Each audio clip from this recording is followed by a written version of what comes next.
भारतीय राजनीति में ऐसे नेता कम ही रहे जिन्होंने जनता और संस्कृति की सेवा के लिए अपना जीवन समर्पित किया हो। अपने आप को देश के लिए समर्पित करने वाले महान नेताओं में से एक थे पंडित दीनदयाल उपाध्याय।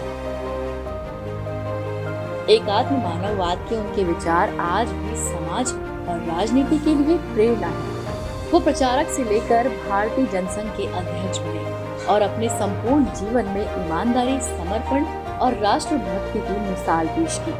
आज की अनसुनी गाथा में कहानी पंडित दीनदयाल उपाध्याय की, जिन्होंने भारतीय राजनीति और समाज को एक नया आयाम दिया।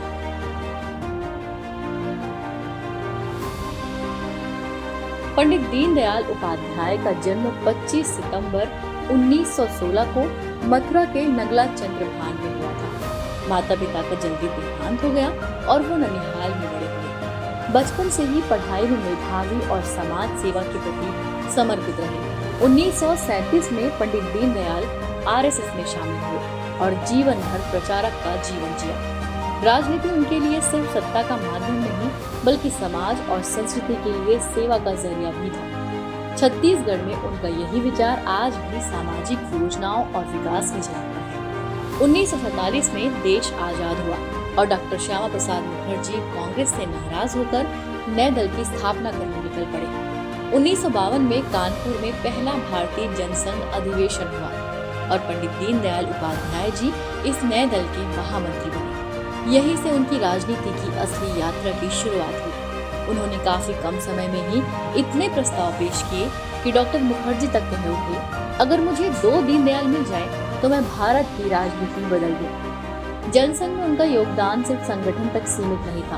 उनका लक्ष्य था भारतीय समाज में सांस्कृतिक पुनरुत्थान और अखंड राष्ट्रीयता। उन्होंने हमेशा कहा कि भारत एक देश है जिसकी पहचान उसकी संस्कृति और परंपरा है। पंडित दीनदयाल उपाध्याय का सबसे बड़ा योगदान है एकात्म मानववाद। इसका मतलब है हर इंसान, चाहे वो किसी भी धर्म या समुदाय का हो, भारत के समाज और संस्कृति का हिस्सा है। वो मुसलमान और ईसाई भी भारतीय जनजीवन के अंग है और किसी भी धर्म के आधार पर अलगाव या विभाजन को स्वीकार नहीं करते। यही सोच आज छत्तीसगढ़ जैसे राज्यों में ग्रामीण विकास और अंत्योदय योजनाओं की नींव बन गई है। उनकी सोच में आखिरी पंक्ति के व्यक्ति तक पहुंचना, गरीब और गांव के विकास को सुनिश्चित करना सबसे अहम था। यही कारण है कि छत्तीसगढ़ में उनकी सोच पर आधारित कई योजनाएं चल रही हैं, जैसे पंडित दीनदयाल उपाध्याय ग्राम ज्योति योजना और अंत्योदय अन्न योजना। 1952 से 1967 तक 15 वर्षों में पंडित दीनदयाल उपाध्याय जनसंघ के महामंत्री रहे। उनके संगठन कौशल और नेतृत्व के कारण पार्टी लगातार मजबूत होती गई। 1967 में उन्होंने भारतीय जनसंघ के 14वें कालीकट अधिवेशन में अध्यक्ष पद संभाला। हालांकि वो सिर्फ 44 दिनों तक ही अध्यक्ष रहे, पर उनके विचार और योगदान ने देश की राजनीति में अमिट छाप छोड़ी। लेकिन कहते हैं ना, निरंतर चलने वाला पहिया भी कभी रुक जाता है। ये पहिया भी एक दिन रुक गया। 11 फरवरी 1968 की रात भी थम गई। मुगलसराय स्टेशन पर रहस्यमयी तरीके से उनका निरीह शरीर मिला। रेल यात्रा के दौरान उनका निधन हो गया।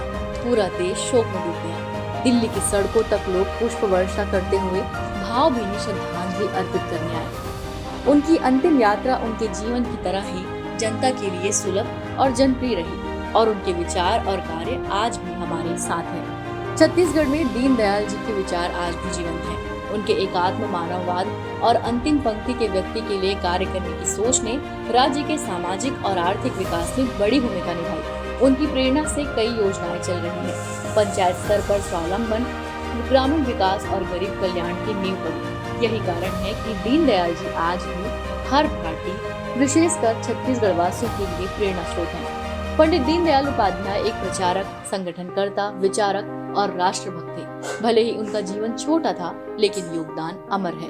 उनके विचार, उनका सिद्धांत और उनकी समाज सेवा का दृष्टिकोण आज भी हम सब के लिए प्रेरणा है। क्या आपको पता है छत्तीसगढ़ में पंडित दीनदयाल ऑडिटोरियम का निर्माण कहाँ किया गया है? हमें कमेंट कर जरूर बताएं। वीडियो को लाइक और शेयर करना ना भूलें।